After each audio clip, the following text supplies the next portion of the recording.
Assalamualaikum everyone. I hope you all are doing good. Today I would like to discuss about the money multiplier. इस topic में काफ़ी सारे students को confusion थी, तो मैंने सोचा एक वीडियो बना ली जाए जिससे स्टूडेंट्स का फ़ायदा हो जाए और कॉन्सेप्ट भी उनका क्लियर हो जाए।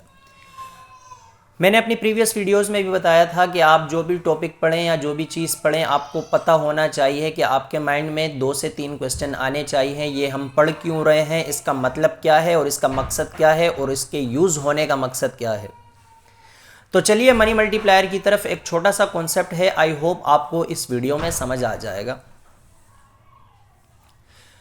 मनी मल्टीप्लायर मीन्स के कमर्शियल बैंक में जितना भी कंज्यूमर और कस्टमर का पैसा डिपॉजिट हो के आता है, फॉर एग्जांपल एज्यूम कर लो कि कस्टमर या कंज्यूमर का पैसा डिपॉजिट हो के आया कमर्शियल बैंक में, जो in the form of initial balance था 1 लाख रुपीज़, ठीक है।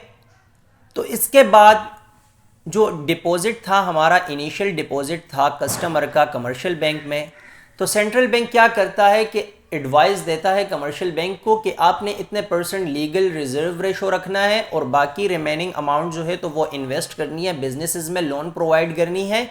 इस तरह आपने बाकी के रिमेनिंग अमाउंट को सेटल आउट करना है। तो अगर 1 लाख रुपए हमारे पास डिपॉजिट पड़ा है इनिशियल अमाउंट, तो सेंट्रल बैंक हमें क्या करता है, बताता है कि आपने 20, 30 या 35 या 25 या 15% लीगल रिजर्व रेशो रखना है। बाकी जो रिमेनिंग अमाउंट है वो आप लोन दे सकते हो हाई इंटरेस्ट रेट के ऊपर, वो आप शेयर ख़रीद सकते हो, बॉन्ड्स ख़रीद सकते हो, बिजनेस में इन्वेस्ट कर सकते हो, शेयर ख़रीद सकते हो और स्टॉक एक्सचेंज में पैसा इन्वेस्ट कर सकते हो। जिससे क्या होगा, बिजनेस से प्रॉफिट आएगा, स्टॉक एक्सचेंज में हमारे को प्रॉफिट होगा, लोन के ऊपर हम हाई इंटरेस्ट रेट लेंगे, तो हमारा जो इनिशियल बैलेंस था वो क्या होगा, इंक्रीज होगा, यानी हमारी जो मनी है वो क्या होगी, मल्टीप्लाई होगी। इसके लिए मैंने आप लोगों के लिए एक छोटा सा स्ट्रक्चर बनाया है। आई होप इस स्ट्रक्चर को समझने के बाद आपका मनी मल्टीप्लायर का कॉन्सेप्ट बिल्कुल क्लियर हो जाएगा। तो चलते हैं स्ट्रक्चर की तरफ।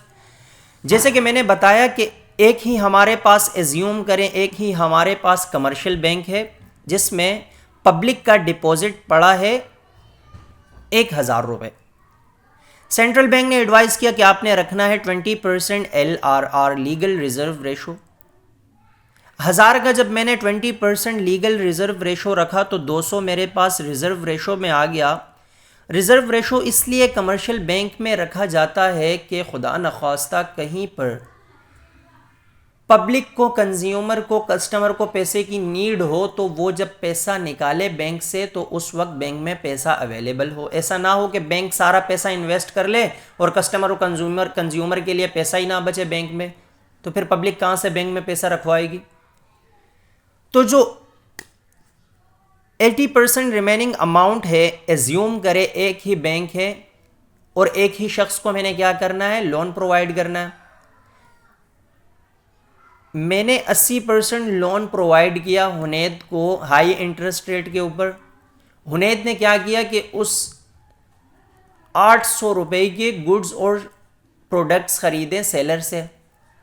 अब सेलर के पास कोई और ऑप्शन नहीं है क्योंकि हमने एज्यूम किया है यही एक ही बैंक है। सेलर क्या करेगा, वो पैसे वापस लेकर आएगा कमर्शियल बैंक में और डिपॉजिट करवाएगा। जब वो वापस आएगा, पैसे डिपॉजिट करेगा, तो सेकंड टाइम हमारे पास जो बैंक में इनिशियल बैलेंस होगा वो होगा 800। फिर according to State Bank advice 20% LRR जब हम रखेंगे तो 800 का जब मैं 20% निकालूंगा 160 मेरे पास आ जाएगा। फिर जो रिमेनिंग 80% मेरे पास बचेगा वो मैं दोबारा क्या करूंगा, हुनैद को लोन प्रोवाइड करूंगा।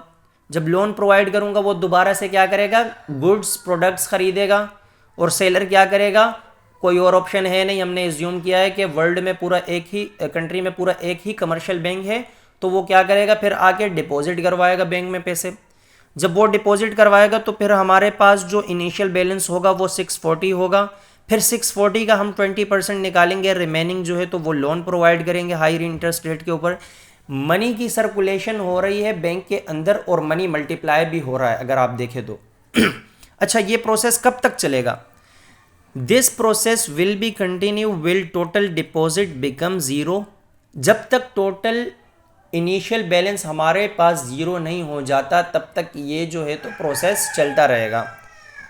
अच्छा, ये मुर्गों की वॉइस आपने इग्नोर करनी है, इसको नहीं देखना, आपने वीडियो देखनी है, ठीक है? वीडियो पे कंसंट्रेट करना है और टॉपिक पे कंसंट्रेट करना है। अच्छा मनी मल्टीप्लायर का हमारे पास फॉर्मूला है 1/LRR। LRR means legal reserve ratio. तो हम कैसे फाइंड करेंगे LRR? हमारे पास इसका फॉर्मूला है 1/LRR। According to State Bank advise 20% हमने क्या रखा? Legal reserve ratio. हम क्या करेंगे? 1 से डिवाइड करेंगे 20 को, तो हमारे पास जो आएगा वो हमारे पास होगा LRR। तो अब जाते हैं एग्जाम में क्वेश्चन किस तरह का आ सकता है और क्वेश्चन किस तरह का बन सकता है वो भी मैं आपको बता दूं। क्वेश्चन में हमें दिया होगा इनिशियल बैलेंस दिया होगा। फॉर एग्जांपल अगर क्वेश्चन में हमें दे दिया जाता है इनिशियल बैलेंस 1000 रुपीज़ और उसका LRR भी बता दिया जाता है कि उसका LRR जो है वो 20% है, तो आप क्या करो कि आप इसको सोल्व करो। तो उसको सोल्व करने का तरीका क्या है? सबसे पहले हम लीगल रिजर्व रेशो फाइंड करेंगे। लीगल रिजर्व रेशो फाइंड करने का तरीका है, अगर 20% निकालना है लीगल रिजर्व रेशो तो 20 मल्टीप्लाई बाय 100। 100 को 1 से मल्टीप्लाई करूँगा तो 100 ही रहेगा। 100 divided by 20 is equals to 5। तो हमारे पास क्या आ गया? 5 आ गया। अब अगर सिंपल मैं इसको जो स्ट्रक्चर में प्रोसेस समझाया था वो तो सिर्फ कॉन्सेप्ट क्लियर करने के लिए समझाया था, अगर इसको मैं सिंपल सोल्व करूं तो मैं कैसे सोल्व करूंगा? इनिशियल जो बैलेंस था वो मेरे पास था 1000 रुपीज़, मल्टीप्लाई जो LRR मैंने निकाला वो निकाला 5। तो मैं जब 1000 को मल्टीप्लाई करूंगा 5 से तो मेरे पास आ जाएगा 5000, ठीक है?